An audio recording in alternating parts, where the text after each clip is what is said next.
அஸ்ஸலாமு அலைக்கும் வரஹ்மத்துல்லாஹி வபரகாத்துஹு. அன்பிற்குரிய சகோதரர்களே, காலையிலிருந்து 2 அமர்வுகளை முடித்துவிட்டு 3வது அமர்விலே நாம் அமர்ந்திருக்கிறோம். இப்போ தலைப்பின் அடிப்படையில் குர்ஆன் ஹதீஸை விளங்குவதற்கு இமாம்கள் என்று சொல்லக்கூடியவங்களுடைய விளக்கம் தடையாக இருக்குது.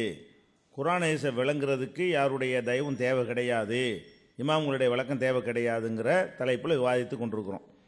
இதில் நீங்கள் காலையிலேருந்து எடுத்து பார்த்தீங்கன்னு சொன்னால் அந்த எதிர்த்தரப்புடைய வாதங்கள் எல்லாமே இந்த இஸ்லாமிய எளிய மார்க்கண்டு கேள்வி பதில் நிகழ்ச்சி நாங்கள் நடத்துவோம். அதில் கேட்குற கேள்வி மாதிரி இதுக்கு என்ன அர்த்தம், அதுக்கு எவ்வளோ பங்கு, இதுக்கு என்ன, ஏன் இது, இப்படிங்கிற மாதிரி தான் அவங்க வாதம் இருந்தது. வாதம்னா எப்படி இருக்கணும், நீங்கள் இப்படி சொல்லி இருக்கிறீர்கள், இது இப்படியெல்லாம் தவறு, இதனால் இதை உங்கள் பதில் சொல்லுங்கன்னு கேட்கணும். அது தவறுங்கிறதையும் சொல்லாமல் சரிங்கிறதையும் சொல்லாமல் இதுக்கு என்ன அர்த்தம், அதுக்கு என்ன அர்த்தம், இதுக்கு என்ன பங்கு, இதுக்கு என்ன பங்குங்கிற மாதிரி தான் அவங்களுடைய வாதங்கள் முழுசுமே இருந்தது. அப்போ விவாத சபையில் வந்துக்கிட்டு கேள்வி பதில்ங்கிற அடிப்படையில் போகிறது முறை கிடையாது. உங்களுடைய வாதத்தை, எங்களுடைய கருத்து எப்படி தவறு நிரூபித்து விட்டு நாங்கள் எப்படி கேட்குறோம். உதாரணமாக நாங்கள் என்ன கேட்டோம், உதாரணத்துக்கு நான் சொல்லி காட்டுறேன் பாருங்களேன்.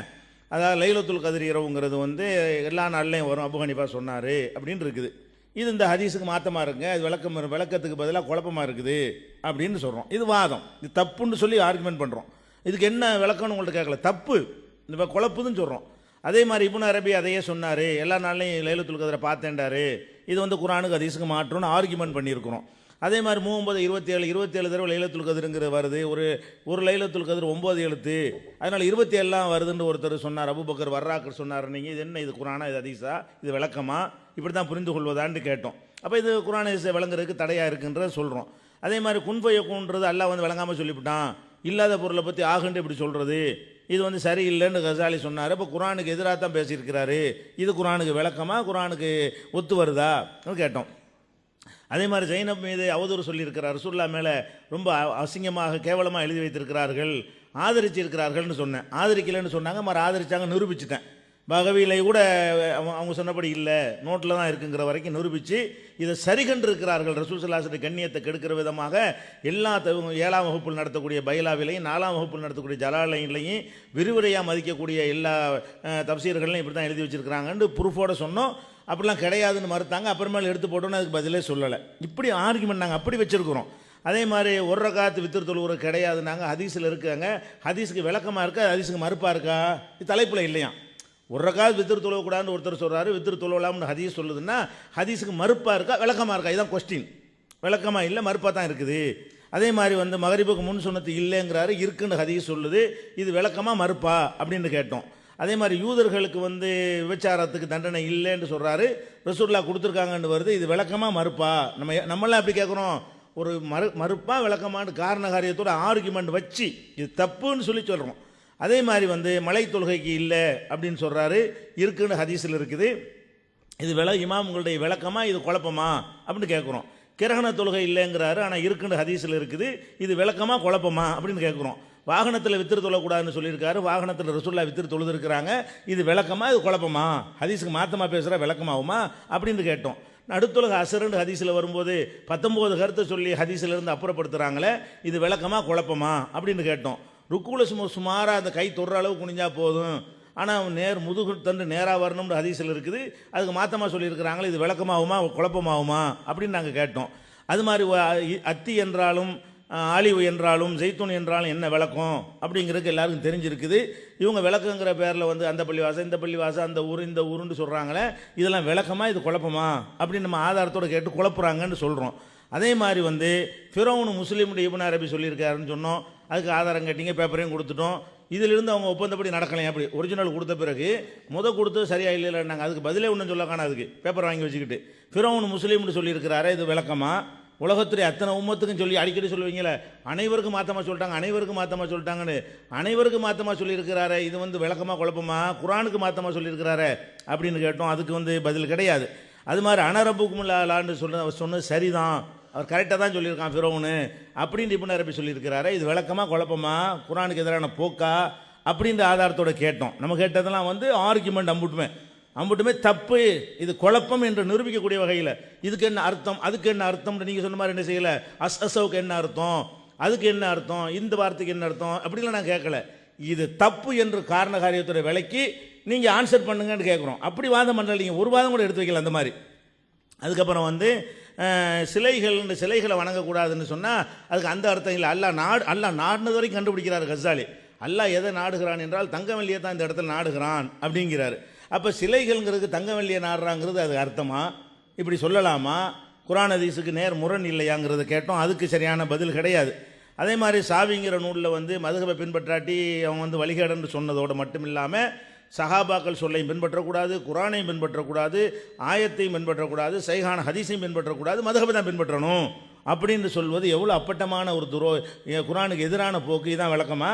குர்ஆனுக்கு விளக்கமாக இருக்கக்கூடியவர்கள் இப்படி பேசுவார்களா அப்படின்னு கேட்டோம். அதுக்கு முரண்பட்டு நினைஞ்சிட்டாங்க, தனக்கு தானே முரண்பட்டுக்கிட்டாங்க. அது மாதிரி தலாக்குங்கிற பேரில் அதிசய தலாக்குன்னெலாம் சொன்னோம். அதில் வந்து அகல தலாக்கு, நீள தலாக்கு, மண்ட தலாக்கு, அது இப்படி பல மாதிரி சொல்கிறீங்களா? இது என்ன? இது 3ல் 1 தலாக்கு, 4ல் 1 தலாக்கு, 8ல் 1 தலாக்கு, 6ல் 1 தலாக்குன்னா இது என்னங்க? இது கோமாளி கூத்தா இருக்குது. இப்படி இல்லாமல் ஒருத்தன் மட்டும் கேள்வி கேட்டால் போட கிறுக்கு போயிலன்னு சொல்லிட்டு போயிடுவோம். இது கேள்வி கேட்டுக்கு பதில் சொன்னாங்களாம் அப்படிங்கிற மாதிரிலாம் சொன்ன காட்சியை பார்த்தோம். அதுக்கடுத்து நினைஞ்சோம் பயங்கரமான ஒரு கணக்கு ஒன்று போட்டாங்க. அது என்னன்னு கேட்டேன், இது வரைக்கும் சொல்ல முடியல. அதாவது மதுஹபுல உள்ளதை விலைக்கு சொல்கிறதுக்கு இங்கே உள்ளவங்க மக்கள்கிட்ட தான் கேட்கல, அவர்கிட்ட தான் கேட்குறோம். இதை விலைக்கு சொல்லுங்கள். 10 தலாக்கு, 9 தவிர, 8 தவிர, 7 தவிர, 6 தவிர, 7, 5 தவிர, 4 தவிர, 3 தவிர, 2 தவிர, 1 தவிர அப்படின்னு சொன்னால் அதனுடைய அர்த்தம் 5. இது என்ன கணக்கு? இப்படின்னா இப்படி 5 வரும், அதை சொல்லுங்கள் முதல்ல. இப்படி சொல்ல மாட்டான் அவருக்கு இருக்கு பைய. ஆனால் வந்து இப்படி சொன்னால் கூட என்ன கணக்கு இது? அதுக்கு கேட்டோம், இது வரைக்கும் பதில் கிடையாது. அது நேரத்தில் நீங்கள் நாங்கள் 3 ஆயத்துக்கு அர்த்தம் செஞ்சு விளக்கம் சொல்லுங்கிற, நாங்கள் அர்த்தம் செஞ்சு விளக்கம் சொல்லணும். நீங்கள் ஆர்குமெண்ட்டை வைங்க. உங்களுக்கு என்ன ஆர்குமெண்ட்டு? 3 ஆயத்துக்கு அதுக்கு பதில் என்ன? நீங்கள் 3 ஆயத்துக்கு அர்த்தம் செஞ்சு நீங்கள் விளக்கம் சொல்லணுங்கிறாரு. விளக்கம் சொல்கிற பயான் பண்ணுறதுக்கு வந்திருக்கல. ஒரு வசனத்தை எடுத்துக்கொள்ளுங்கள், இதில் வந்து அர்த்தத்தை நீங்கள் சொல்லுங்கள், அதில் என்ன தப்பு இருக்குன்னு சொல்லுங்கள். இமாம்கள் இந்த மாதிரி அற்புதமாக விளக்கம் சொல்லியிருக்கிறாங்க, இது குர்ஆனில் இல்லை, ஆனால் ஹதீஸில் இல்லை, இல்லாமலே இமாம்கள் அற்புதமாக சொல்லிவிட்டாங்க, இது உங்களுக்கு தெரியுமா அப்படின்னு கேளுங்க. ஒவ்வொரு ஆயத்தை எடுத்துட்டு இதுக்கு என்ன அர்த்தம்? அவ்வளோ 6000 ஆயத்தும் கேட்கலாம். அப்படி பார்த்தா அலிஃப் தாலிகள் கிதாபுக்கு என்ன அர்த்தம், லாரபிக்கு என்ன அர்த்தம், ஹுதல் லில் இப்படி கேட்டுருக்கலாம்ல. இதெல்லாம் கேள்வியா? ஹுதல் லில் முத்தகீனுக்கு என்ன அர்த்தம், அல்லதீன யுமினூன பில் கைபுக்கு என்ன அர்த்தம், ஒய்கீமுன ஸலாத்தன்னு என்ன அர்த்தம், இப்படி கேட்டுட்டு இருக்கலாமா? இல்லை. இதை வாதம். நீங்கள் எங்கள் மீது குற்றம் சுமத்தணும், கொஸ்டின் பண்ணக்கூடாது.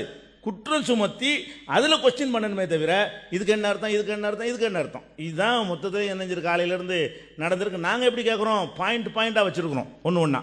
அதே மாதிரி வந்து ரசூல்லாவோட இருப்பவர்கள்னா என்னது?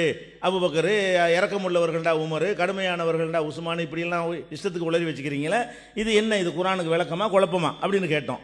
மழை பொழிகிறதுக்கு கேட்கும்போது விஞ்ஞானத்தை மறுத்துருக்குறாங்கன்னோம். அதுக்கு பதில் சொல்லாமல் இந்த கித்தாப்பில் மறுத்தா வேறு கித்தாப்பில் ஆதரிச்சிருக்கிறாங்களா? இந்த கித்தாப்பில் மறுத்துருக்காங்கல்ல, அதான டாபிக் குழப்பிட்டால் இவர் அப்படிங்கிறது நிரூபணம் ஆயிடுச்சு. வேறு கித்தாப்பில் அப்படி இல்லைங்கிறாரு.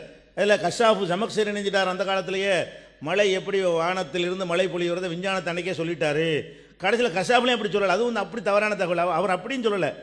எஸாமூன அரபுகள் நினைத்து கொண்டிருந்தார்கள் நாங்கள் சொல்கிறார். அரபுகள் வந்து இங்கிருந்து தண்ணி போய் திரும்பி வருதுன்னு நினைத்து கொண்டிருந்தார்கள், அதனால் அது ரஜ்ன்னு பேர் வைத்தார்கள், திரும்பி வருதுன்னு பேர் வைத்தார்கள். அரபுகளுடைய வழக்கம்னு சொன்னார். தவிர சயின்டிஃபிக்காக அவர் விளக்கம்லாம் சொல்லவும் இல்லை, சயின்டிஃபிக்காகவும் அவர் பேசவும் இல்லை. அந்த தகவலும் பொய். ஆனால் இப்போ என்ன கேட்டோம்? இப்போ இந்த மழை பெய்யறதுக்கு இவர் சொன்ன விளக்கம் சரியா? அதான் கேள்வி. தப்பாக சொல்லியிருக்காரு. அதே மாதிரி வந்து சந்திரன் முதல் வானத்தில் இருக்குது, சூரியன் 4வது வானத்தில் இருக்குது, ஒவ்வொரு கோள்களும் ஒரு வானத்தில் ஒட்டி வைத்திருக்குன்னு எழுதியிருக்கிறாங்களே, இது விஞ்ஞானமா? இதை படித்தான்னு சொன்னால் இது தான் குர்ஆன் சொல்லுது, அடுக்கடுக்காக வானத்தை படைத்திருக்கிறோம்டா, இதான் அர்த்தம்னு சொன்னார்னு சொன்னால் இதை பார்த்துட்டு ஒருத்தனுக்கு குர்ஆனுடைய விளக்கம் கிடைக்குமா? குழப்பம் வருமா? இது என்ன புக்கு அப்படின்னு கேட்டோம். இதுக்கு என்ன செய்யலை? இதுக்கு வந்து உங்கள் பதில் சொல்ல முடியல. இம்புட்டு கேள்வியும் கேட்டிருக்கிறோம்.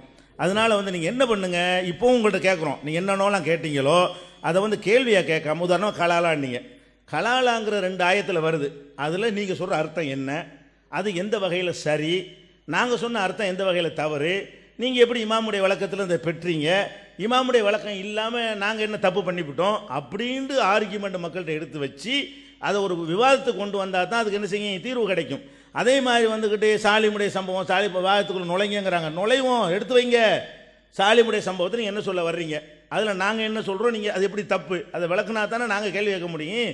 சும்மா அதுக்கு என்ன சொல்கிறீங்க, இதுக்கு என்ன சொல்கிறீங்கன்னு என்ன செய்யக்கூடாது, கேள்வி கேட்கக்கூடாது என்பதை நான் பதிவு செய்து கொள்கிறேன். அதுக்கடுத்து என்னென்னு கேட்டால் புதுசாக சில வைக்க வேண்டி இருக்கிறது. அல்லாஹ் வந்து பக்ராவில் 19வது வசனத்தில் வந்து அவுக்க செய்யும் என சமாய், வானத்திலிருந்து மழை பொழிகிறது, பீகி துருமாத்துன், அதில் இருள்கள் இருக்கின்றன, வராதுன் இடி இருக்கிறது, பரக்குன் மின்னல் இருக்கிறது இப்படின்னு ஒரு வசனம் இருக்கிறது. இடினா எல்லாருக்கும் விளங்குறது, விளக்குறா, எப்படி விளக்குறா? அஸ்ஸலாமு அலைக்கும் வரஹ்மத்துல்லாஹி வபரகாத்துஹு. கண்ணியத்திற்குரிய உலமா பெருமக்களே, அன்பார்ந்த பெரியோர்களே, இளைஞர்களே, இதுவரைக்கும் நம்ம கேள்வியாகத்தான் வைக்கிறோம், வாதத்தை வைக்கலை அப்படிங்கிற ஒரு கருத்தை தெரிவிச்சிருக்கிறாங்க. நம்ம வாதமாகத்தான் வச்சோம், அது தலைப்பை படிச்சுட்டு தான் சொன்னோம். உங்களுடைய நிலைப்பாட்டில் இமாம்கள் உதவியின்றி குர்ஆன் ஹதீஸ் அனைத்தையும் விளங்க முடியும்னு சொல்லியிருக்கிறீங்க. இப்போ நான் சில வசனங்களை சொல்கிறேன், இமாம்களோட உதவி இல்லாமல் நீங்கள் விளக்கம் சொல்லுங்கள். அதே போல் சில ஹதீஸுகள் சொல்கிறேன், இமாம்களுடைய உதவி இல்லாமல் நீங்கள் விளக்கம் சொல்லுங்கள். அப்படின்னு தான் வெறுமனே நான் சொல்லாமல் அந்த ஆயத்தையும் சொல்லி காட்டுறேன், ஓதி காட்டுறேன், அந்த ஹதீஸையும் சொல்லி காட்டுறேன், அந்த ஹதீஸ் எந்த கிதாபில் வருதோ அதையும் சொல்கிறேன். அப்போ இது எப்படி கேள்வி பதிலாகும்? உதாரணத்துக்கு பாருங்கள், இப்னு மஸ்ஊத் ரலியல்லாஹு அன்ஹு சொல்கிறாங்க, ஒரு மனிதர் நபிகள் ஸல்லல்லாஹு அலைஹி வஸல்லம் அவங்ககிட்ட வந்து, யா ரசூலல்லாஹ், நான் ஒரு பெண்மணியை வந்து முத்தமிட்டுறேன் அப்படிங்கிறாங்க. இப்போ அல்லாஹு தஆலா வசனத்தை இறக்கி வைக்கிறான், அக்மிஸ் ஸலாத்த தரஃபின் நஹார் வ ஸுல்ஃப மினல் லைல், நீங்கள் தொழுகை நிலைநாட்டுங்க பகலிலும் இரவிலும் சொல்லிட்டு, இன்னல் ஹசனாத்தி யுத்ஹிபுன ஸய்யாத், நல்லவைகள் எல்லாம் தீயவைகளை போக்கிவிடும் அப்படின்னு சொன்ன உடனே இப்போ தோழர் கேட்குறாங்க, யாரை சொல்லலாம், அலி ஹாதா, இது எனக்கு மட்டுமா இந்த சட்டம் அப்படிங்கிறாங்க. ஸல்லல்லாஹு அலைஹி வஸல்லம் சொல்கிறாங்க, லி ஜமீஅ உம்மத்தி குல்லிஹிம், என்னுடைய சமுதாயம் அத்தனை பேருக்கும் அப்படிங்கிறாங்க. இது புகாரில் பதிவு செய்யப்பட்டிருக்கு. இப்போ நம்ம கேட்குறோம், ஒரு பெண்ணை முத்தமிட்டு விட்டு 2 ரக்காத் தொழுதுட்டா போதுமா? இந்த ஹதீஸ் இப்படி தானே அறிவிக்குது, இதுக்கு நீங்கள் என்ன விளக்கம் சொல்கிறீங்க? யாருமே இல்லாமல் நாங்களாகவே குர்ஆன் ஹதீஸ் புரிய முடியும்னு சொல்கிறீங்கல்ல, இந்த ஹதீஸ் அப்படி தான் புரியுங்களா, வேறு எப்படி புரிஞ்சுங்க? அப்போ இதுக்கு ஒரு பதில் சொல்லணுமா இல்லையா? இப்போ நீங்கள் குர்ஆன் ஹதீஸ் எல்லாம் விளங்க முடியுங்கிறீங்கல்ல, உங்கள்கிட்ட இது வச்சுருக்கிறோம், இது எப்படி விளங்குறீங்க? அதுக்கு நீங்கள் பதில் சொல்ல கடமையாக இருக்கா இல்லையா? இதை விட வேறு என்ன வாதம் வைக்கணும்? நான் சும்மா கேள்வி பதிலாக கேட்கல.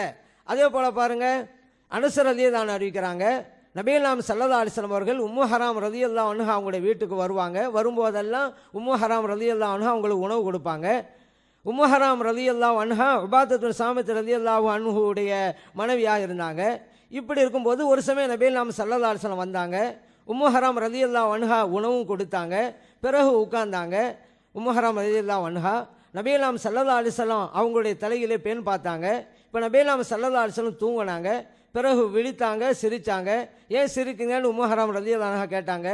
ஒரு பயணத்தில் இருக்கக்கூடியவங்க ஷஹீதாகிற விஷயத்தை சொன்னோன்னே, யாரை சொல்ல, நானும் அவங்கள ஒரு ஆளாக இருக்கணும் அப்படின்னாங்க. நீங்கள் அவங்கள ஒரு ஆள் தான்னாங்க. இது ஹதீஸு, இது முஸ்லிமில் பதிவு செய்யப்பட்டிருக்கு. இப்போ நம்ம என்ன கேட்குறோம், நீங்கள் இமாமோட உதவி இல்லாமலே ஹதீஸ் புரிய முடியுங்கிறீங்க. நபிகள் ஸல்லல்லாஹு அலைஹி வஸல்லம் அவர்கள் உம்மு ஹராம் ரலியல்லாஹு அன்ஹா அவங்களோட வீட்டுக்கு வந்து போகிற பழக்கம் இருந்தால் அங்கே போய் உணவுன்றாங்கண்டா, உம்மு ஹராம் ரலியல்லாஹு அன்ஹா அவங்களுக்கு பேர் பார்க்குறான்னு சொன்னால் யார்? உம்மு ஹராம் ரலியல்லாஹு அன்ஹா யார்? மஹரமா, மஹரம் இல்லையா? மஹரமாக இருந்தாலும் மஹரம் இல்லை என்றாலும் இது இமாமுடைய விளக்கத்தின் மூலமாக தானே புரிய முடியும், நீங்களாக புரிய முடியுமா? நீங்களே புரியறதான விளக்கம் சொல்லுங்கள் அப்படிங்கிறத கேட்டோம். இப்போ இது வாதமா இல்லையா? இதில் கேள்வி பதிலாக இது நம்ம நேரத்தின் கருதி இவ்வளோ விளக்கமாக சொல்லலை, ஆனால் அவங்களுக்கு புரியாது, தவிர்க்கிறதுக்கு அப்படி சொல்கிறது. அதே போல் பாருங்கள், ஆயிஷா சித்திகா ரலியல்லாஹு அன்ஹா அவங்க சொல்கிறாங்க, சஹலா ரலியல்லாஹு அன்ஹா நபிகள் ஸல்லல்லாஹு அலைஹி வஸல்லம் அவங்ககிட்ட யாரை சொல்லலாம், இந்த சாலிம் ரலியல்லாஹு அன்ஹு வீட்டுக்கு போகிறாங்க. இது அபூ ஹுதைஃபா ரலியல்லாஹு அன்ஹு அவர்களுக்கு தோழராக இருக்கிறாங்க. இவங்க அவங்களுக்கு உதவி செய்யணும், இவங்க அவங்களுக்கு செய்யணும், அந்த மாதிரி ஒப்பந்தம் உள்ளவங்க, அதான் ஹலீஃபுங்கிற வார்த்தை. அப்படி இருக்கிறாங்க. இப்படி வந்துட்டு போகிறது அபூ ஹுதைஃபா ரலியல்லாஹு அன்ஹு முகத்திலே சில விஷயத்தை நான் பார்க்குறேன். அதான் இந்த நேரத்தில் நபிகள் ஸல்லல்லாஹு அலைஹி சொல்கிறாங்க, அர்திஹி, அவங்களுக்கு நீங்கள் பால் கொடுங்கன்னாங்க. இவங்க கேட்டாங்க, எப்படி யாரை சொல்ல நான் பால் கொடுப்பது, இவங்க தான் பெரிய ஆளாக இருக்கிறாங்களே, ஏன்னா அந்த பால்குடி சட்டம்ங்கிறது சின்ன குழந்தைகளுக்கு உள்ளது, இது பெரியவங்களுக்கு இந்த சட்டம் எப்படி பொருந்தும் அப்படிங்கிறாங்க. நபிகள் ஸல்லல்லாஹு அலைஹி வஸல்லம் சிரித்தாங்க, இப்படியெல்லாம் ஒரு சட்டத்தை புரிஞ்சு வச்சுருக்காங்களே அப்படின்ட்டு. அப்போ சொன்னாங்க, எனக்கு தெரிஞ்சு தான் சொல்கிறேன் அப்படின்னாங்க. இது முஸ்லிமில் பதிவு செய்யப்பட்டிருக்கு. இது நபிகள் ஸல்லல்லாஹு அலைஹி வஸல்லம் அவர்கள் விதிவிலக்கு வழங்கிய ஹதீஸுங்கிறது வேறு ஹதீஸுகள்லாம் இருக்குது. ஏன்னா நபிகள் ஸல்லல்லாஹு தெரிந்தே தான் இது சொல்கிறாங்க. ஆனால் இப்போ இந்த இடத்துல பெரியவங்களுக்கு இந்த சட்டம் வராதுல, அப்போ இமாமுடைய விளக்கம் இல்லாமல் இந்த ஹதீஸ் எப்படி நீங்கள் புரியுங்க அப்படின்ற ஒரு கேள்வி வச்சுருக்கோம். இதுக்கு நீங்கள் பதில் சொல்லாமல் நாங்கள் கேள்வி பதில் நிகழ்ச்சிங்கிறீங்க. இல்லை, நாங்கள் வாதத்தை தான் வச்சுக்கிட்டு இருக்கோம். நீங்கள் இமாமுடைய விளக்கம் இல்லாமல் குர்ஆனை புரிய முடியுங்கிறீங்க. இந்த ஹதீஸை இமாமுடைய விளக்கம் எப்படி புரியுங்க? அதுதான் எங்களுடைய கேள்வி. அதே போல் பாருங்கள், நபிகள் நாயகம் ஸல்லல்லாஹு அலைஹி வஸல்லம் அவர்கள் வ அபீக என்று ஒரு தோழரை பார்த்து சத்தியம் பண்றாங்க, உன் தந்தையின் மீது சத்தியமாக அப்படிங்கிறாங்க. ஏன்னா அந்த தோழர் நபிகள் நாயகம் ஸல்லல்லாஹு அலைஹி வஸல்லம் அவங்ககிட்ட வந்து ஐயு சதகத்தி அஅலமு அஜரன், எந்த தர்மம் அதிக நன்மையை தரும் கேட்குறாங்க. இப்போதான் நபிகள் நாயகம் ஸல்லல்லாஹு அலைஹி வஸல்லம் பதில் சொல்லும் பொழுது வ அபீக, உன் தந்தையின் மீது சத்தியமாக சொல்கிறேன் அப்படிங்கிறாங்க. முஸ்லிம்ல பதிவு செய்யப்பட்டிருக்கு. நபிகள் நாயகம் ஸல்லல்லாஹு அலைஹி வஸல்லம் அல்லாஹ் மேலே சத்தியம் செய்யக்கூடாதுன்னு இருக்கிறாங்க, இங்கே செஞ்சுருக்கிறாங்க. அப்போ இமாமோட விளக்கம் இல்லாமல் இந்த ஹதீஸுகளை ஒன்றுக்கு முரண் மாதிரி தான் தெரியுது, எப்படி புரியுங்க? அப்படின்னு தானே வாதத்தை தானே வைக்கிறோம், வெறும் கேள்வி பதிலுங்கிறீங்க. நேரம் கருதி நம்ம சுருக்கமாக சொன்னோம், நீங்கள் புரிஞ்சுக்கிட்டீங்க, பதில் சொல்லலைங்கிறனால கேள்வியாக வச்சா பத்தாதா அப்படிங்கிறீங்க, அவ்வளோதான் விஷயம். அதே போல் பாருங்க, அல்லாஹ் தஆலா குர்ஆனில் சொல்கிறான், ஒமன் யர்தத் மின்கும் அன் தீனிஹி ஃபயமுத் வஹுவ காஃபிருன் ஃபஉலாயிக ஹபிதத் அமாலுஹும் ஃபித் துன்யா வல் ஆখিরা. யார் முர்த்ததா போகிறாங்களோ, அப்படியே வஃபாத் ஆகிட்டாங்களோ, அவங்களுடைய அமல்கள் எல்லாம் பாத்தில். இது குர்ஆனில் இருக்குது, நம்மளும் தெரிஞ்சது தான், முர்த்ததானாக்கா அமல் பாத்தில்னு. ஆனால் நபிகள் நாயகம் ஸல்லல்லாஹு அலைஹி வஸல்லம் சொல்கிறாங்க, மன் தரக்க ஸலாத்தல் அஸ்ரி ஃபக்கத் ஹபித அமலுங்கிறாங்க. ஒரு ஆள் அசர் தொலை விட்டு விட்டால் அவருடைய அமலெல்லாம் பாத்திலா போயிருங்கிறாங்க, புகாரில் இருக்குது. அல்லாஹ் சொல்லலாம் முர்த்தத் ஆனாதாண்டு, ஸல்லல்லாஹு சொல்கிறாங்க அசர் தொலை விட்டுட்டாலும் முர்த்தத்து தாண்டு. இமாமுடைய விளக்கம் இல்லாமல் இந்த ஹதீஸையும் இந்த வசனத்தையும் எப்படி நீங்கள் புரியுறீங்க? ஒன்றுக்கு பின் முரணா இருக்குதே.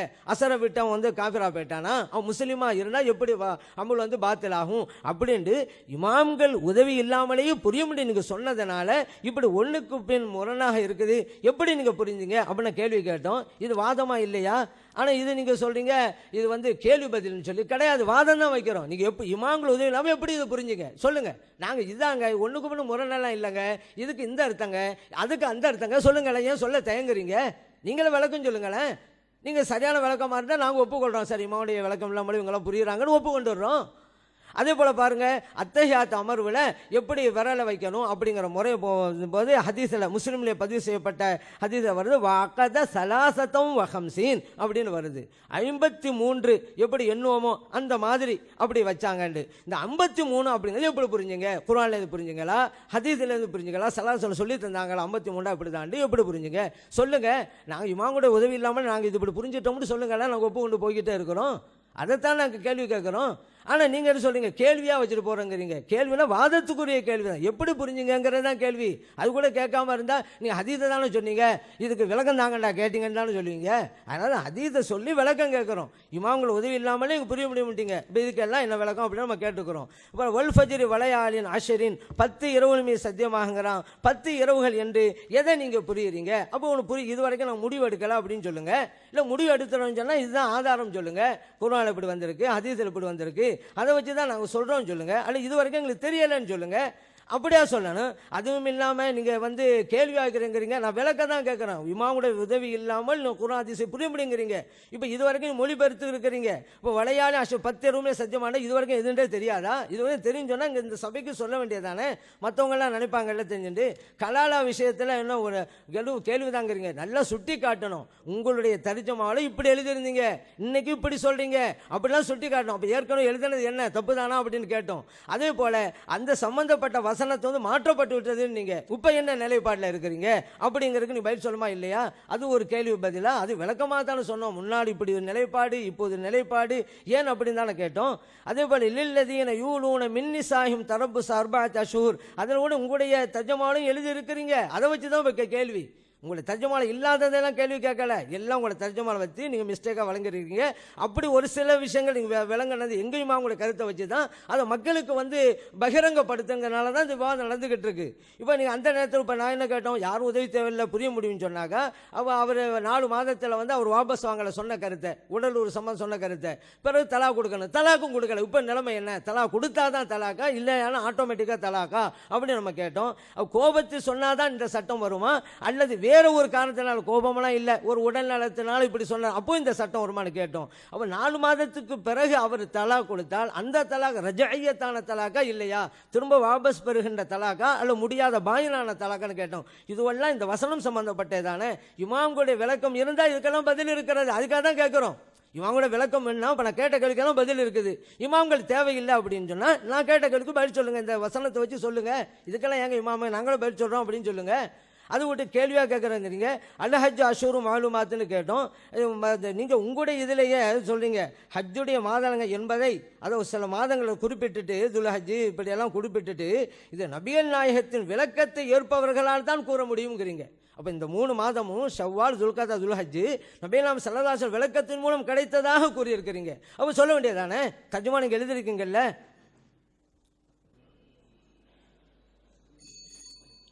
அன்புள்ள சகோதரர்களே, நம்முடைய 21 அர்த்தமுள்ள ஆதாரங்களோடு கூடிய கேள்விகளில் ஒன்றுக்கும் இப்போ பதில் சொல்லலை.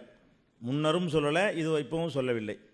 மறுபடியும் என்ன சொல்கிறாங்கன்னா, ஏற்கனவே சொன்னதையே இது வாதம் தானே அப்படின்ற அடிப்படையில் எடுத்து வச்சுருக்கிறாங்க. இப்போ சொன்னதும் கேள்வி பதில் தான். வாதம்டா என்ன? வாதம் என்று சொன்னால் இப்னு மசூத் அவர்கள் இந்த மாதிரி ஒரு பெண்ணை முத்தம் கொடுத்த ஒரு ஹதீஸை சொல்லிவிட்டு இது எனக்கு மட்டுமான்னு கேட்டாங்க, இதிலிருந்து இமாம்கள் இப்படி வழங்கியிருக்கிறாங்க, இன்னும் ஆதாரத்தில் வழங்கியிருக்கிறாங்க, இது உங்களுடைய கருத்து இது மாற்றமாக சொல்கிறீங்க அப்படின்ட்டு தான் ஆர்குமெண்ட் பண்ணணுமே தவிர நீங்கள் என்ன சொல்கிறீங்க, இதுக்கு நீங்கள் என்ன சொல்கிறீங்க, இதுக்கு நீங்கள் என்ன சொல்கிறீங்க என்று கேட்பது வாதம் கிடையாது. நம்ம இது எது கேட்குறோம் தெரியுமா?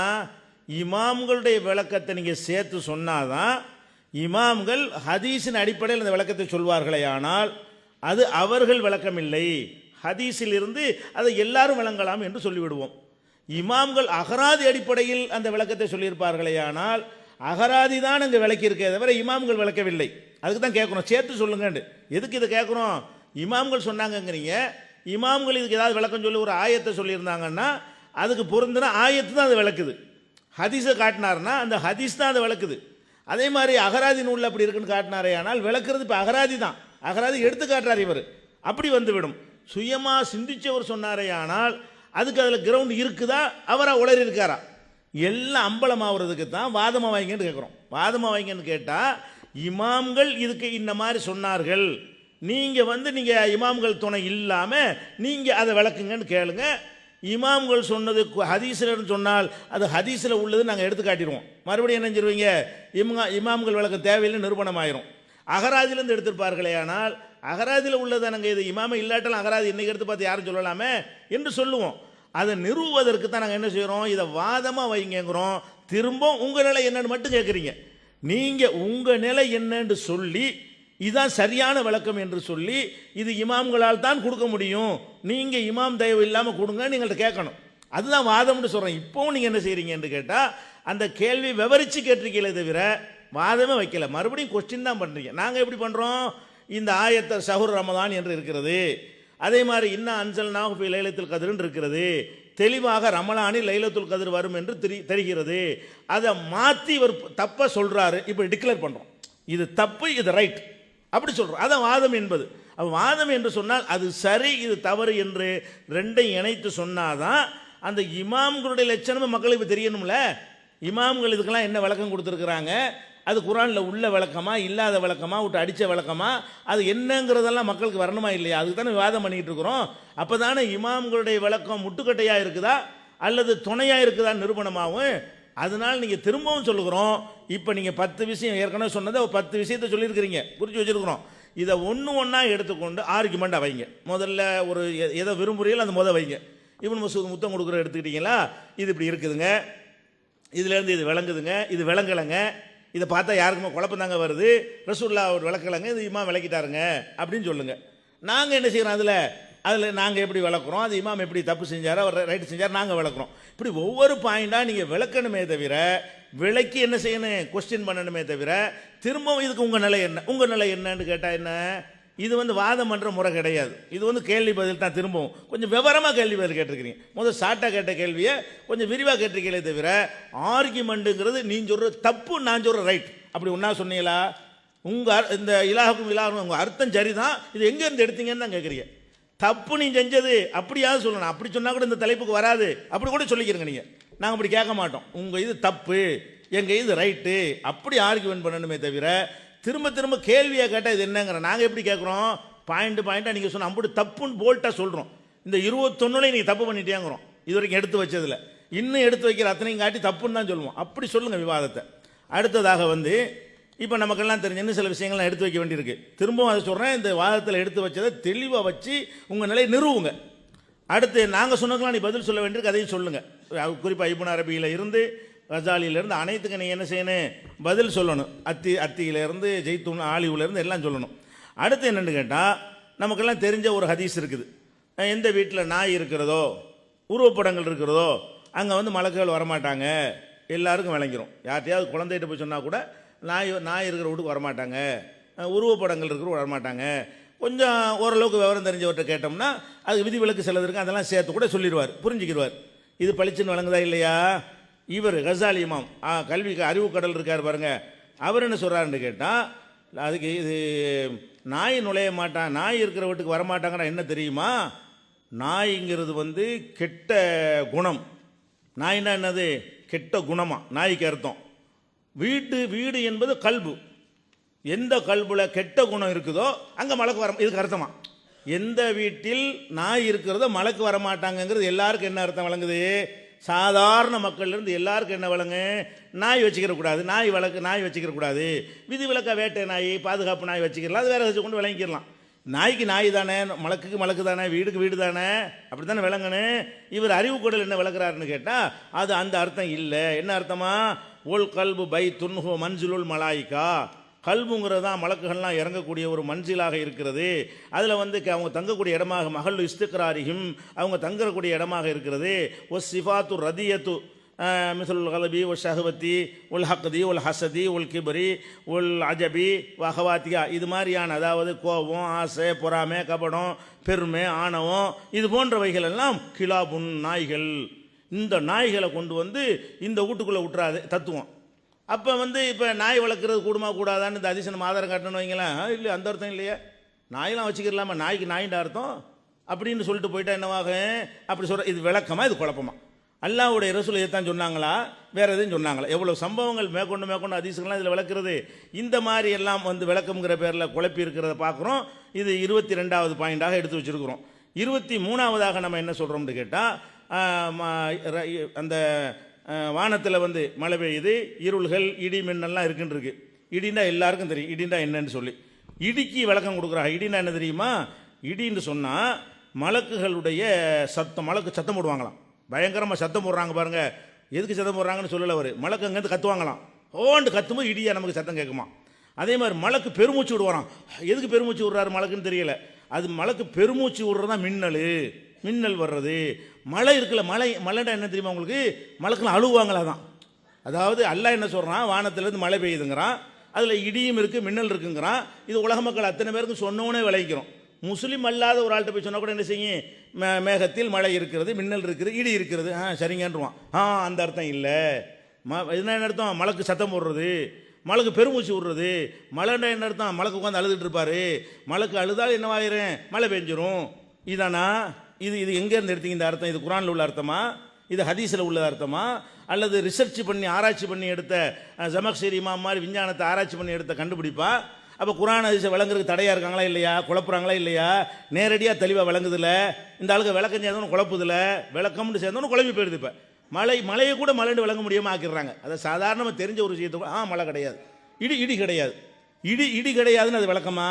மழைன்னா மழை கிடையாதுன்னு அதுக்கு பேர் விளக்கமா? மின்னல்னா மின்னல் கிடையாதுன்னு விளக்கமா? மின்னல்னு சொன்ன விளக்கமா? இந்த மாதிரி சொல்லி இருக்கக்கூடிய காட்சியை பார்க்கணும். அதே மாதிரி அல்லாஹ் என்ன செய்வான்? உலகம் அழியக்கூடிய நாளையில் ஒரு தாபத்தை, ஒரு உயிர் பிராணியை வந்து அதை அல்லாஹ் படைக்குவான். அது மக்கள்கிட்ட வந்து பேசும். இறுதி நாளுடைய அடையாளம்னு சொல்லி குரானில் என்ன இருக்குது? ஒய்தா வக்கால் கவுலாலையும் மஹ்ரஜனாலகும் தாபத்தை மின்னல் து கல்லி முகம்னு 27வது அத்தியாயத்தில் 82வது வசனத்தில் அல்லாஹ் சொல்லி காட்டுகிறான். இதோடு நிறுத்திட்டு போயிட வேண்டிய. ஆனால் என்ன உயிரினமும் தெரியலை, ஏதோ ஒரு உயிரினம் வரும், பேசும். அவளோட நம்ம என்ன செய்யணும்? நிப்பாட்டி கொள்ள வேண்டும். என்ன செய்கிறாங்க தெரியுமா? அந்த தாபத்துனா என்ன தெரியுமா? அதனுடைய தலை வந்து மாட்டு தலையாக இருக்கும். ராசுஹா ரவுசு சௌரி, ஐனுஹா ஐனுல் ஹின்சீரி, கண்ணு வந்து பன்றி கண்ணாக இருக்கும்.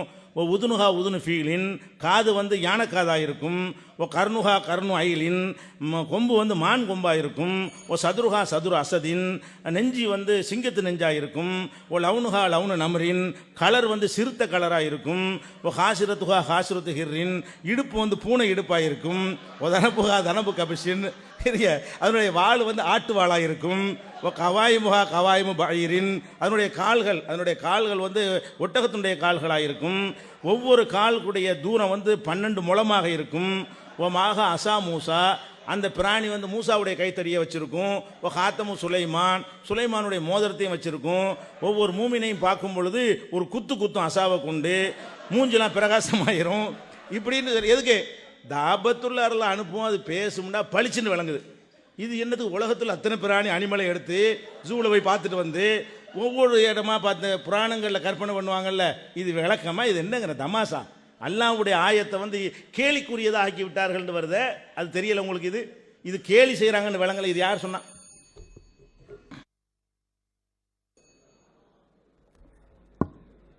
அன்பானவர்களே,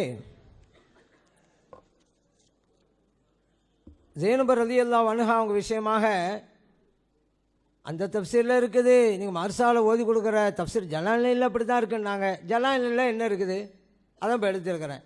என்ன துஹ்ஃபி ஃபி நஃப்ஸிக மல்லாஹு முப்தீஹி அப்படிங்கிறதுக்கு முதுஹிரஹு மின் மஹப்பத்திஹா அப்படின்னு இருக்குது.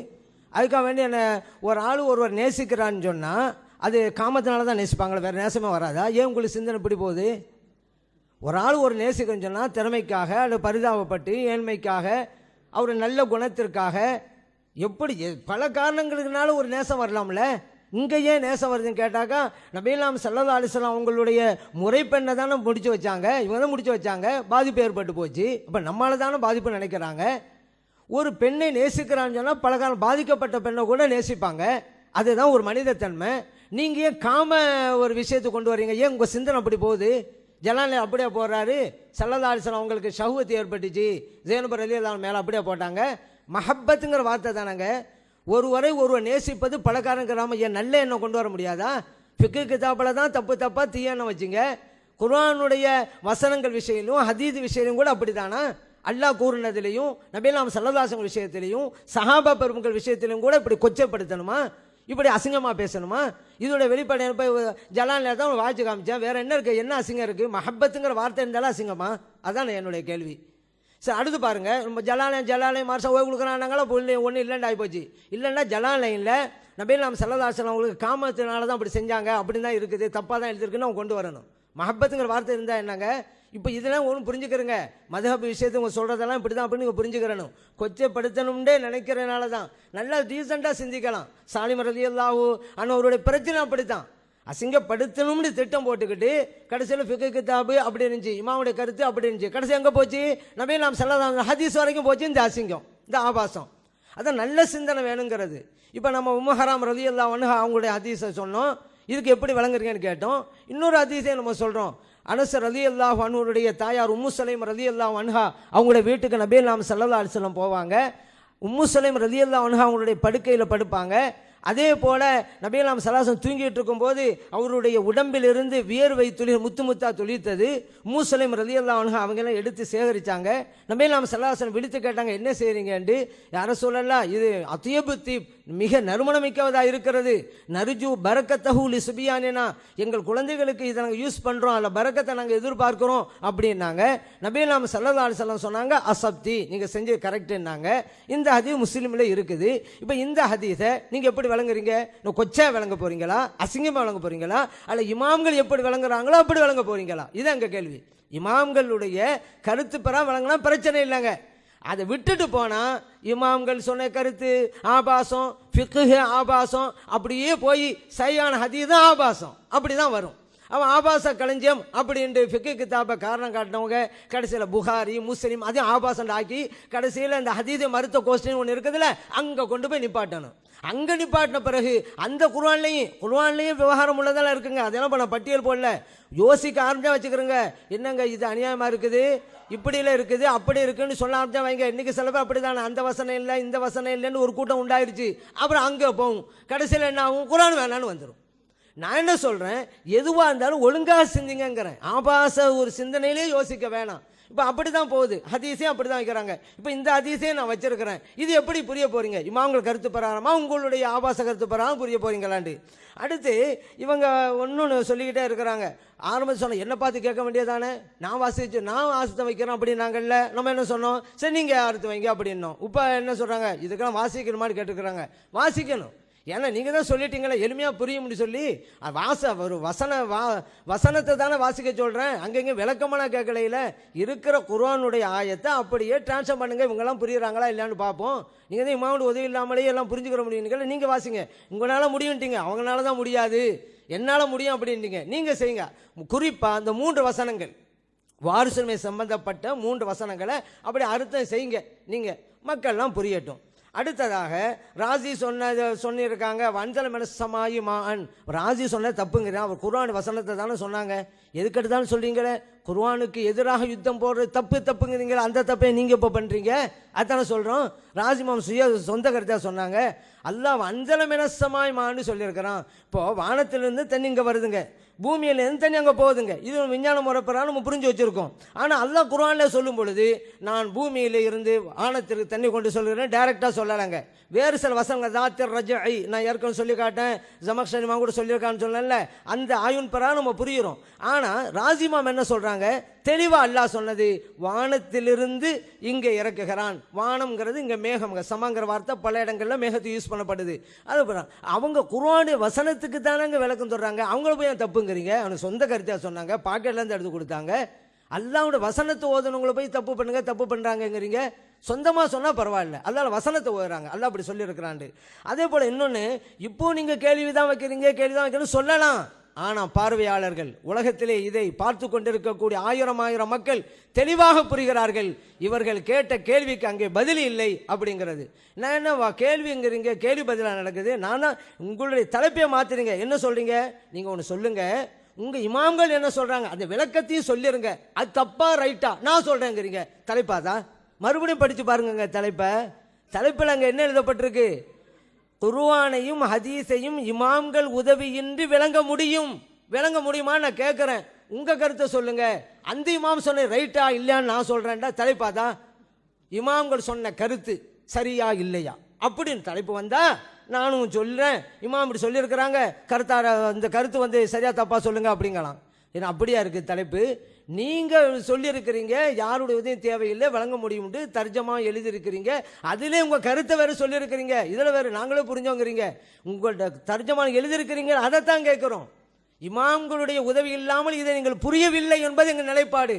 இல்லை அவங்க இல்லாமலே புரியணும் நீங்கள் சொல்லிடுங்க. இங்கேயே லா குசிமுங்கிற இடத்துல நீங்கள் என்ன எழுதிங்க, சத்தியம் செய்கிறேன். நீங்கள் எங்கள் இமாம்கள் உதவி இல்லாமல் எப்படி புரிஞ்சிங்க?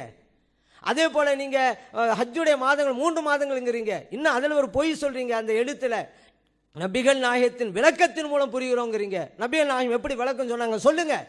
உங்களுடைய எழுத்து பெறதான் வச்சு கேட்குறோம். இதெல்லாம் வாதம் இல்லையா? பதில் இல்லை என்பதற்கு பகரமாக இது வாதம் இல்லைங்கிறீங்க. எல்லாருக்கும் தெளிவாக தெரிஞ்சதுதாங்க.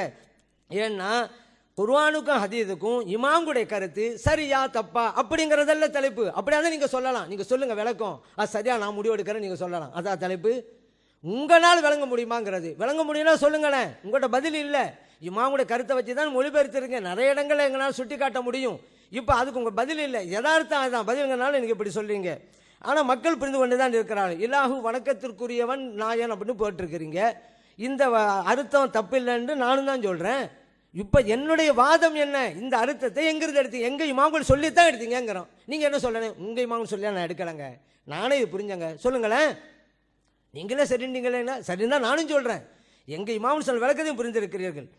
அதே போல் இமாம் கஸ்ஸாலி ரஹ்மத்துல்லாஹி அலைஹி அவங்க விஷயத்தில் சொன்னீங்க, அவங்க இப்படி சொல்லியிருக்கிறாங்க அப்படி சொல்லியிருக்காங்க. அதே போல் இப்னு அரபி ரஹ்மத்துல்லாஹி அலைஹி அவங்கள பற்றியும் சொன்னீங்க. எதையுமே ஒழுங்காக பார்க்கணுங்க.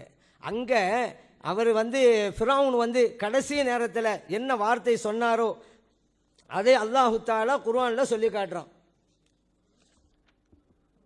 அது நான் ஈமான் கொள்கிறேன் கரக்கூண்டு வார்த்தை அல்லாஹ் சொல்கிறான். இது அவருக்கு அந்த மூழ்கடிக்கும் பொழுது தான் அவர் வார்த்தையை சொல்கிறாரு, நான் ஈமான் கொள்கிறேன். பனு இஸ்ரவேலர்கள் ஈமான் கொண்டாங்கல்ல, அந்த ரப்ப நான் ஈமான் கொள்கிறேன். அதைத்தான் சொல்கிறாங்க. அவன் ஈமான் கொண்டான் கடைசி நேரத்தில், உண்மையில ஈமான் கொண்டான். ஆனால் ஏற்றுக்கொள்ளப்பட்டதா இல்லைங்கிறதான் பிரச்சனை. அந்த பேச்சுக்காக ஈமான் கொண்டான். அந்த நேரத்தில் ரூஹ் பிரியும் போது இனி தப்பிக்க முடியாது. மூசா அலைஹிஸ்ஸலாம் சொன்ன உண்மைதான் நினைக்கிறான், ஈமான் கொள்றான். கரக்கு அது மூழ்கும் பொழுது அந்த நேரத்தில் எல்லாத்தையும் பார்க்குறான், இனி ஒன்றும் செய்ய முடியாதுன்னு புரிகிறான், ஈமான் கொள்றான். ஆனால் அல்லாஹ் ஒப்புக்கொண்டானா இல்லை. இது இப்னு அரபி ரஹ்மத்துல்லாஹி அலைஹி அவர்கள் அவருடைய ஃபுத்துஹாத்துல் மக்கியாவிலே சொல்லி காட்டுறாங்க. ஹாவுலாயுல் முஜ்ரிமூன் அர்போ தவாயிஃப், இந்த பாவிகள் 4 வகைகள் இருக்கிறார்கள். குல்லுஹா ஃபின்னார் லா யஹ்ருஜுன மின்ஹா, இவங்க எல்லாம் நரகத்தில் இருப்பாங்க, நரகத்தை விட்டு வெளியே வர மாட்டாங்க.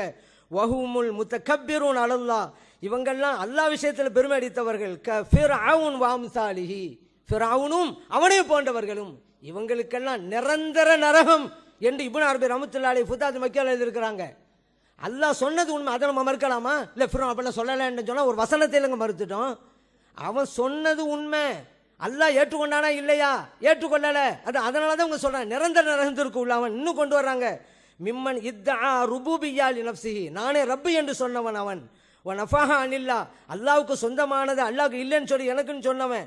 அதனால் அவன் நிரந்தர நரகத்திற்கு சொந்தக்காரன்கிறத சொன்ன அந்த இமாமை பற்றி அவங்க முஸ்லிம் சொன்னாங்கங்கிறீங்க.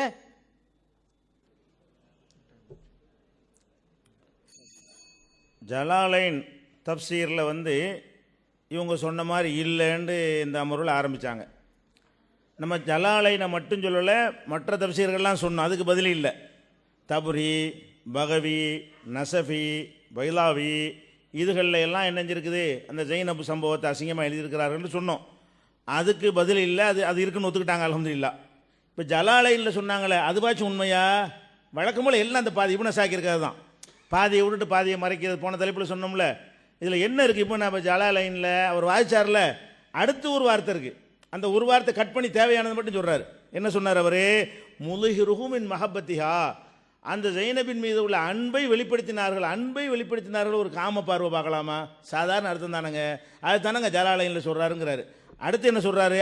அடுத்துன்னு அப்படியே தொடர்ச்சியா, அல்லவ் ஃபாரகஹா ஜெய்துன் தஸவஜ்துஹா, இந்த ஜெய்து இந்த பெண்ணை விட்டு பிரிந்து விட்டால் நான் கல்யாணம் பண்ணிக்கிறலாமே என்று நினைத்தார்கள் இருக்கு. இது காமமா இல்லையா? முகப்பத்துனா சாதாரண முகப்பத்து. இந்த ஆள் புருஷனை ஒரு பொம்பளையை பார்த்துட்டு இவளை வந்து புருஷனை விட்டுட்டான்னு சொன்னால் நான் கட்டிக்கிறேன் அப்படின்னா அது என்னது? காமமா முகப்பத்தா? காமமும் சேர்த்து தான் ஜலாலையில் இருக்குது. அவர் என்ன பண்ணுறாருன்னா அது அடுத்தடுத்து இருக்கிறதே மறைக்கிறார். நம்ம பார்ப்போமே, எடுத்து சொல்லுவோமே, எந்த இதுவும் கிடையாது. நான் தான் போன தடவை சொன்னேன்ல, விட்டு ஆட்டிக்கு வாயில் வந்துலாம் சொல்ல வேண்டியதுங்கிறதுல இருக்கிறார். அப்போ ஜலாலைனில் என்ன இருக்குன்னு கேட்டால் காமமாக தான் இருக்குது. அத்தனை தப்சீர்கள்லையும் இது காம கதையாகத்தான் எழுதப்பட்டிருக்கிறது. ஜலாலைனில் இல்லைன்னு மறுத்தாங்க, அதுலேயும் அப்படித்தான் இருக்கிறது. அதை நான் வந்து பதிவு செஞ்சு கொள்கிறேன். அடுத்ததாக வந்து இப்போ சொல்லிவிட்டு ரெண்டாவது என்ன பண்ணார்னா, இப்போ தான் ஒரு உம்மு ஹராமுடைய சம்பவத்தை இப்போ எடுத்து வாதமாக வச்சிருக்கிறார். உம்மு ஹராமுடைய அந்த சம்பவத்தை, இந்த சம்பவத்தை பொறுத்த வரைக்கும் ஒரு ரசூல் ஸல்லல்லாஹு அலைஹி வஸல்லம் அவங்களுக்குண்டு ஒரு கேரக்டர் இருக்கிறது. அந்த கேரக்டர்லாம் விவாதமாக தொடர்ந்தால் எவ்வளோ ஆயத்துகளில் அவங்களுடைய நற்குணம், நற்பண்புகள், ஒழுக்கம், பண்பாடு அதுக்கெல்லாம் ஆதாரம் கேட்க மாட்டாங்க. ரசூலுல்லாஹ்வுடைய ஒழுக்கம் பண்பாட்டுக்கு யாரும் ஆதாரம் கேட்க மாட்டாங்க. கேட்டாங்கன்னு அதையும் சொல்லிக்கிடுவோம். அவ்வளவு ஒரு பர்ஃபெக்டான ஒரு வாழ்க்கை வாழ்ந்தவர்கள் ரசூல் ஸல்லல்லாஹு அலைஹி வஸல்லம். அவங்க வந்து உம்மு ஹராம்ங்கிற ஏத்த வீட்டில் போய், அவங்களுக்கு அயுபாதாங்கிற கணவரும் கூட இருக்கிறாரு. அந்த கணவர் இல்லாத நேரத்தில் போகிறாங்க. போய் அவங்க பெட்டில் போய் ரசூலுல்லாஹ் படுக்கிறாங்களாம். அவங்க பெட்டில் வந்து வேர்வை என்னெல்லாம் வடியுது, அதை பிடிச்சி பாட்டில் பிடிச்சி வச்சுக்கிட்டாங்க என்கிற மாதிரிலாம் வந்து பேன் பார்ப்பாங்க தலையில். இதெல்லாம் வந்து ஒரு பெண்ணோட கணவன் இல்லாத நேரத்தில் போனதாகவும் இருக்குது. கணவன் இல்லாத நேரத்தில் என்ன இருக்குது, வலா ரசஹு இந்தஹா, தலையை கொண்டு அவங்க மடியில் வச்சுக்கிட்டாங்கன்னு கூட இருக்குது. ஒரு பெண்ணுடைய மடியில் கொண்டு தலையை வைத்து கொண்டு பேன் பார்த்தார்கள்லாம் இப்படி இருக்குமையானால் நாம் தெளிவாக ஏற்கனவே சொல்லி இருக்கிறோம், அது அவங்களுக்கு தெரிஞ்சு இருக்கிறது. அந்த புக்கில் குரான் ஹதீஸ்கள் குரானுக்கு முரண்படுமா? அது எழுதியிருக்கோம். இது ரசூல் ஸல்லல்லாஹு அலைஹி வஸல்லம் மேலே இட்டு கட்டினது. இதுதான் ரசூலுல்லாஹ்வுடைய கண்ணியத்தை பறிக்கிறது. முஸ்லீமில் இருந்தாலும் குரானுக்கு நேரடியாக மோதி ரசூலுல்லாஹ்வுடைய கண்ணியத்தையும் கெடுக்கக்கூடியதாக இருந்தால் இது ஏதோ ஒரு இஸ்ராயலியாத்தினுடைய கைச்சரக்கு உள்ள நுழைந்திருக்கிறது, யாரோ நுழைத்து இப்படி கேவலப்படுத்துவதற்கு எழுதிவிட்டார்கள். அதான் அதுக்கு ஆன்சர்ன்ட்டோம். இது இமாம்களை நாங்கள் ஃபாலோ பண்ணலை. இமாம்கள்லாம் அது முட்டு கொடுக்குறாங்க. போனால் பரவாயில்லை, அது ரசூலுல்லாஹ்வுக்கு மட்டும் காசு, இதெல்லாம் காசு. அதான் ஒலா தக்ரபு ஜினாங்கிறான் அல்ல, ஜினாவுக்கு நெருங்காதீங்கன்னு. அதில் இல்லாமல் காசியத்து வரும், தனித்தன்மைங்கிறது தப்புக்கெல்லாமல் தனித்தன்மை வரும், நல்ல அமல்களுக்கு நல்ல விஷயங்களுக்கு தனித்தன்மை வரும். ரசூலுல்லாஹ்வுடைய காசுன்னு சொல்லலாம், தகஜத்து காசு அது மாதிரி சொல்லிட்டு போகலாம், கல்யாணத்துக்கு சொல்லலாம். விபச்சாரத்தை நெருங்காதங்கிறான் அல்ல, ரசூலுல்லாஹ்வுக்கு மட்டும் விபச்சாரத்தை நெருங்கலான்னு அனுமதி கொடுத்தாங்கன்னா அது வந்து காசியத்தா? இது ரசூலுல்லாஹ்வுடைய சிறப்புன்னு சொல்ல இயலாது. அப்போ இப்படிலாம் எழுதி வச்சிருக்கிறதுனால இது வந்து பொய் என்று நாங்கள் நிறுவி புஸ்தகத்தில் எழுதியிருக்கிறோம், அவங்களுக்கு தெரிஞ்சிருக்கிறது. இதை பற்றி நம்ம குரானுடைய தமிழாக்கத்தில் எழுதியிருக்கிறோம். அது மாதிரி வந்து அந்த குரான்கள் ஹதீஸுக்கு முரண்படுமா அப்படிங்கிற தலைப்புலையும் இதை போட்டு நிறைய காரணங்கள் எல்லாம் காட்டி தான் இது விவாதம் பண்ணுறதை பண்ணுங்கள்.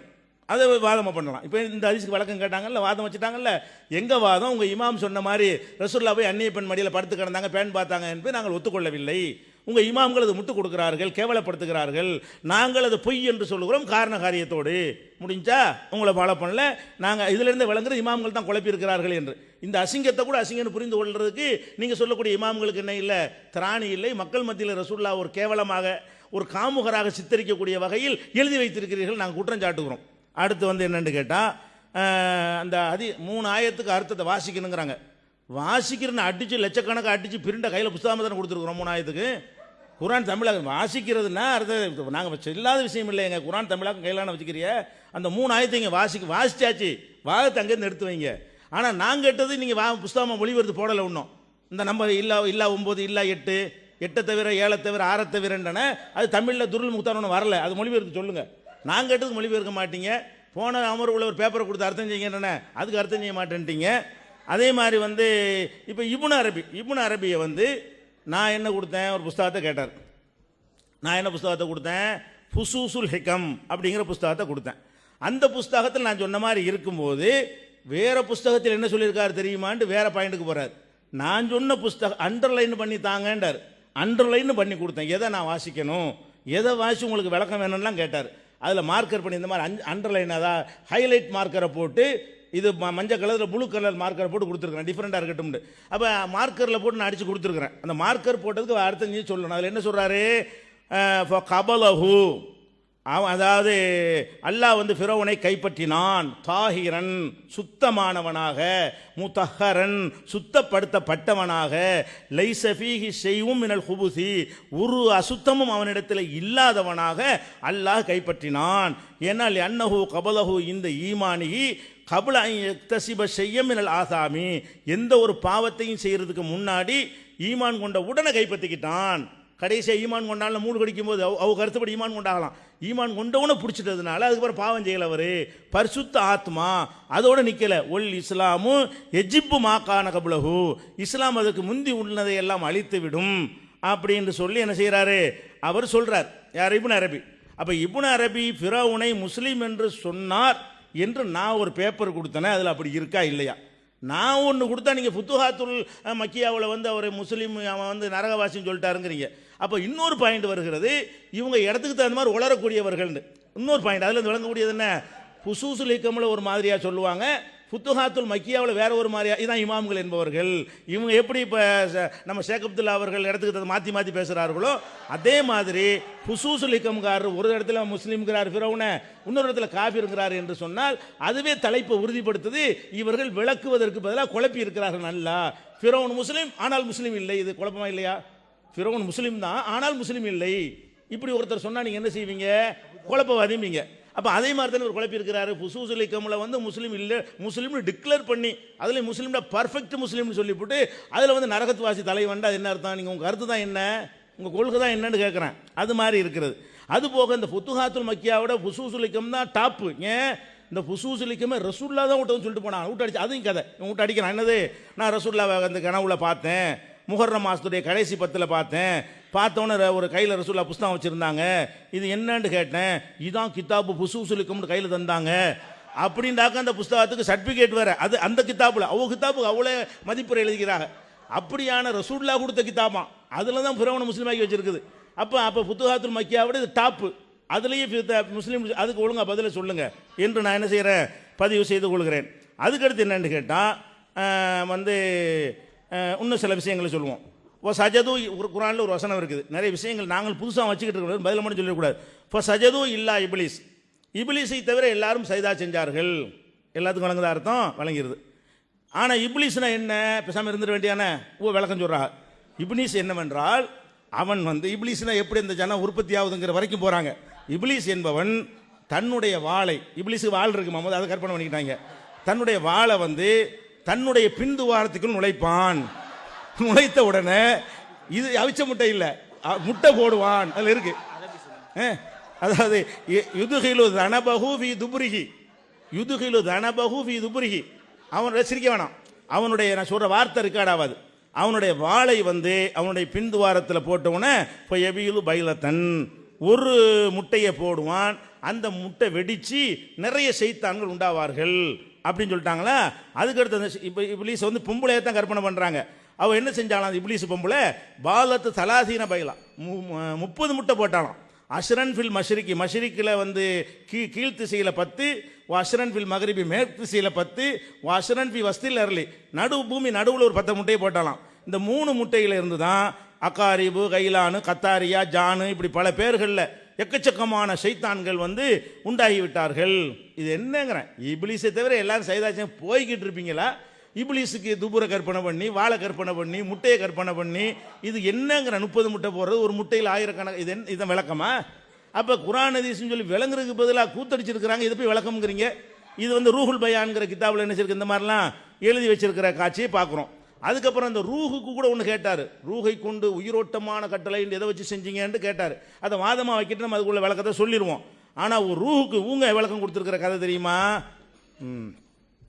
அவர்களே, அவங்க தங்களுடைய பேச்சில் ஒரு விஷயத்தை சொன்னாங்க, இடத்திற்கு தகுந்தவாறெல்லாம் பேசலாமா, இது மிகப்பெரிய குழப்பம் அல்லவா இப்படின்னாங்க. இப்படி சொன்னோன்னே எனக்கு சிரிப்பு வந்துருச்சு.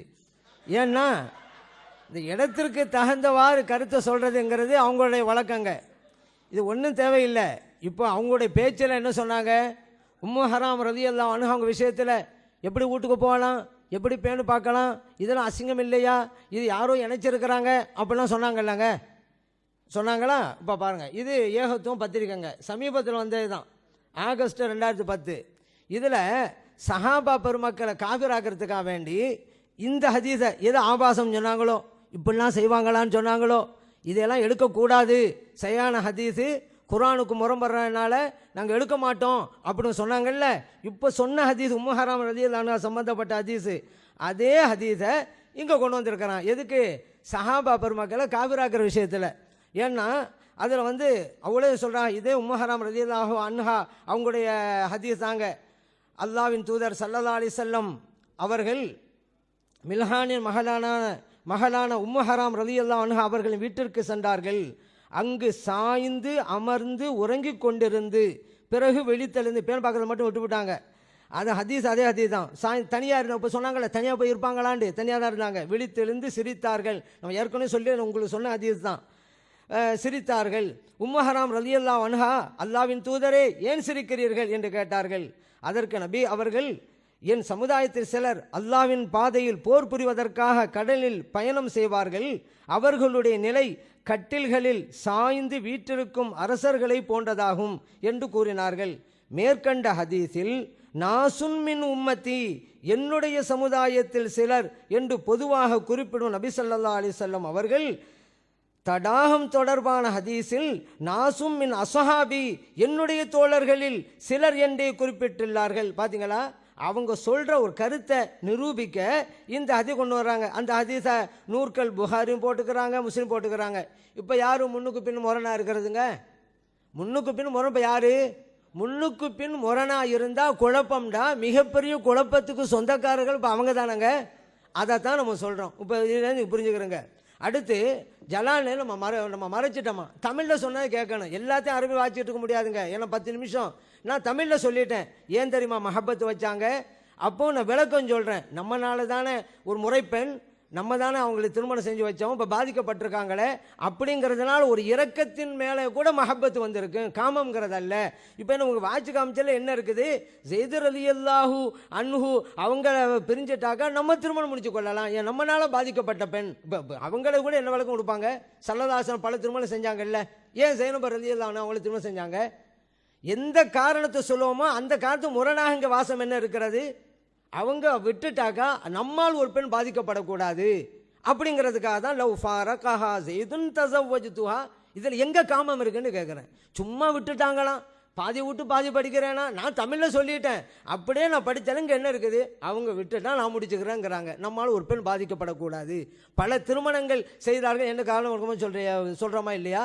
அப்போ நீங்கள் இந்த விஷயத்துக்குன்னு சொன்னாக்கா அரசுக்காரர்களுக்கு மற்றவர்களுக்கு வாய்ப்பு ஏற்படுத்தி கொடுத்துரும், அவங்க குறை சொல்கிறதுக்கெல்லாம் வாய்ப்பு ஏற்படுத்தி கொடுத்துரும்.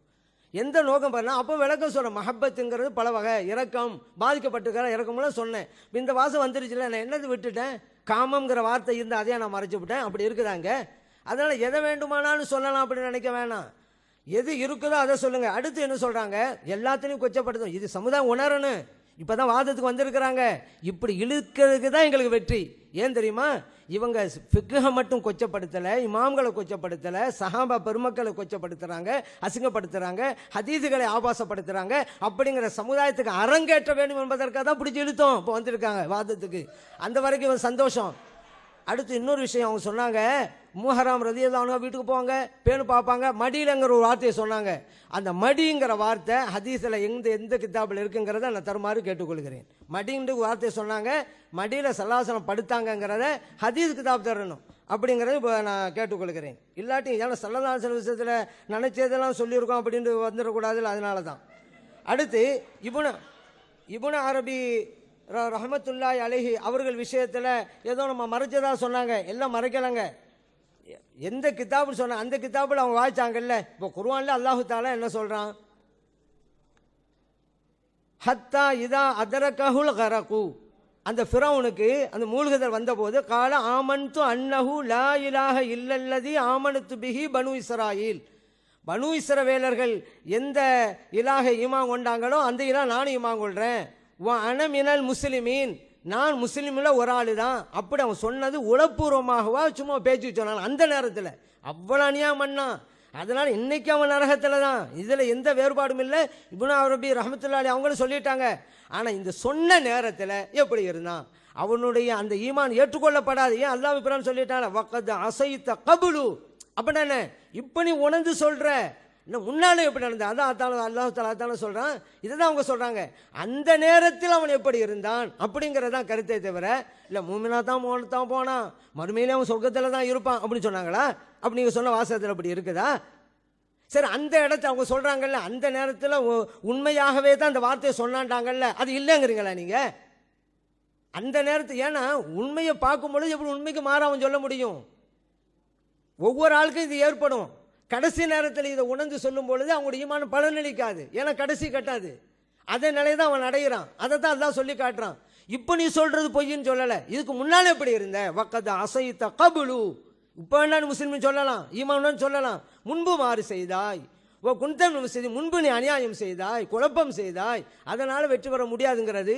அதைத்தான் இப்னு அரபி ரஹ்மத்துல்லாஹி சொல்கிறாங்க. வேண்டுமானே இவங்க சொன்ன வாசகத்தில் சொன்னாங்கல்ல, கொடுத்தாண்டு அதையும் வாசகம் வச்சு தான் இருக்கிறேன். அதையும் நம்ம தேவைப்பட்டால் உங்களுக்கு நான் வாசிக்கிறேன். அவங்க சொன்ன இப்படி இல்லாத இருக்குன்னு சொன்னாக்க நான் வாசி இல்லைன்னு உங்களுக்கு சொல்லிடுறேன். ஃபிரௌன் அவன் வெற்றுக்குரியவன், சொர்க்கத்துக்கு போகக்கூடியவன், நரகம் போக மாட்டாலும் அதில் இருக்குதா? இந்த வாசகத்தை அவன் எப்படி சொன்னான்? நம்மளும் சொல்கிறோம், உளப்புறமாக தான் சொன்னான், அல்லாஹ் ஏற்றுக்கொள்ளலை. அவ்வளோதான் அங்கே இருக்கிறது. அதனால் நபிகள் நாயகம் ஸல்லல்லாஹு அலைஹி வஸல்லம் அவர்கள் விஷயத்தில் கூட இந்த மாதிரிலாம் தவறு தராக சொல்கிறாங்க, ஹதீஸெல்லாம் நுழைச்சி விட்டாங்க. இப்படியெல்லாம் நாம் சொல்ல தேவையில்லை என்பதை நான் நினைவூட்ட விரும்புகிறேன். அதே போல் யுனஸில் மலாய்க்கத்தை பிர்ருஹைக்கு சொன்னாங்க. நான் என்ன சொன்னேன்னு சொன்னால், உயிரோட்டமான கருத்துன்னு மொழிபெயர்த்திருக்கிறீங்க.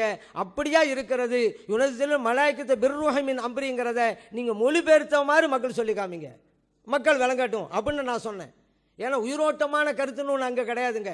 ரூஹுன்னு சொன்னால் உயிரோட்டம் அர்த்தம் வைக்கிறீங்க, உயிரோட்டமான கருத்துன்னு வரணும் நீங்கள் வசனம் நீங்கள் அர்த்தம் செஞ்சு வைக்கும் பொழுது. அதே போல் இந்த 3 வசனங்களுக்கு நீங்கள் அர்த்தம் செஞ்சு காமிங்க, மக்கள்லாம் லேசாக புரிஞ்சுக்கிட்டோம் அப்படிங்கிற ஒரு வேண்டுகோளையும் நான் வச்சுக்கிட்டே வர்றேன். நீங்கள் இது வரைக்கும் சொல்லவே கிடையாது. அடுத்ததாக குர்ஆனையும் ஹதீஸையும் எளிதாக புரிய முடியும் அப்படிங்கிறத எவ்வளவோ சொன்னாங்க. தலைப்பு இமாமுடைய உதவி இல்லாமலேயே எல்லாவற்றையும் புரிய முடியும் அப்படிங்கிறது தான். எப்படிங்க இது நீங்கள் புரிஞ்சிருக்கிறீங்க அப்படி தான் கேட்டோம்.